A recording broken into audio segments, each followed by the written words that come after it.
The hallway fell silent. Everyone froze. Just moments ago, 3 seniors had pushed the new girl, Maya, to the ground, laughing as her books scattered everywhere. But now, those same bullies were lying on the floor, groaning in shock. The new girl hadn't even raised her voice. She'd simply moved with speed and precision, a motion too fast for the human eye. What no one knew was that Maya wasn't just any transfer student. She was a state judo champion, one who had promised herself never to fight again until that day. As whispers rippled through the crowd, everyone realized something unforgettable. The quiet ones are never weak. They're just waiting for the right reason to rise. But to understand why Maya ended up in that school, and what pain she carried behind her calm eyes, we must go back to the beginning. The story began on a rainy Monday morning.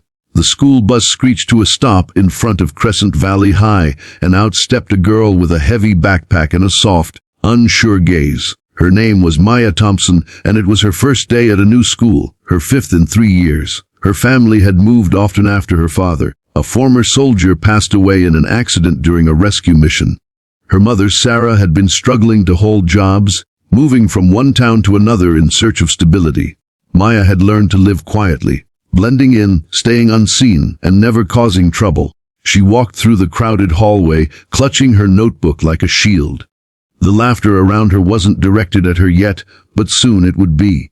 At lunch, she found an empty corner table, opened her lunchbox, plain rice and boiled vegetables, and began eating quietly. Across the cafeteria, a group of popular students noticed her. Their leader, Brittany, smirked. "New girl alert," she said, flipping her glossy hair. "What's with that outfit? Is she going camping or coming to school?" Her friends chuckled.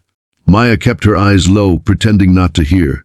When Brittany and her group approached, Maya's heart raced. She wanted peace, not attention. "So, Maya, right?" Brittany asked in a mocking tone. "Where'd you move from?" "Some village. Just a small town," Maya answered softly. Brittany leaned closer. "Cute. Well, here's some advice. Around here, we don't dress like farmers. Try something fashionable next time." Her friends giggled. Maya simply nodded and walked away, though her hands trembled slightly. That night she came home to her mom in their tiny rented apartment. Sarah smiled warmly.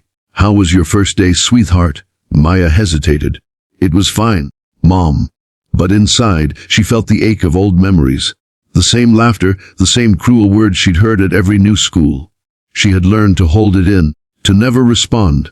Her late father had always said, "The strongest fighter isn't the one who throws the first punch, but the one who knows when to walk away." So she kept walking away. The next few days weren't easy. The bullies made her their daily entertainment, tripping her in hallways, hiding her shoes, scribbling "Farmer Girl" on her locker. She endured it all in silence. But one afternoon, during gym class, things went too far. The coach, Mr. Daniels, announced a friendly wrestling match for practice. "Pair up, everyone," he said. No one volunteered to be Maya's partner. Brittany grinned and whispered, "I'll take her. This'll be fun." As the whistle blew, Brittany lunged at Maya, trying to shove her to the mat. Maya stumbled but caught herself. The entire class laughed, expecting another humiliation. Then something shifted in Maya's eyes. Her calmness deepened, like the still water before a storm. When Brittany came at her again, Maya moved instinctively, gripping her wrist, twisting her momentum, and gently dropping her to the ground. It wasn't violent, just effortless. The room went silent. The coach's eyebrows lifted. That was a perfect throw. Brittany stood up, humiliated. "You just got lucky," she hissed. Maya stepped back, avoiding attention. "I didn't mean to." But Brittany wasn't done.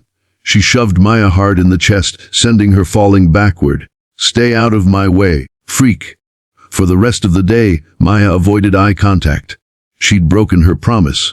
Even a small throw had reminded her of what she was trying to forget, her past as a state judo champion, where one tragic match had changed her life forever. She could still hear the echo of the referee shouting, "Upp'n."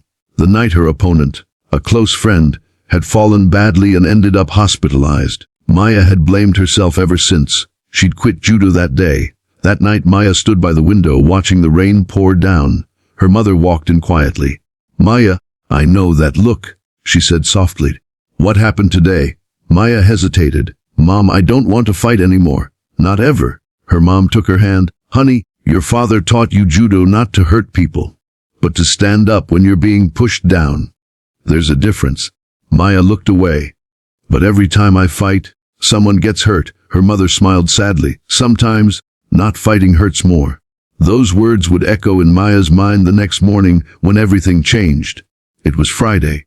The air buzzed with laughter and gossip as students gathered near the lockers. Maya walked by, focused on reaching her class when Brittany and her friends blocked her path. "Hey, country girl," Brittany sneered. "You think you're tough now just because you got lucky once." Maya shook her head.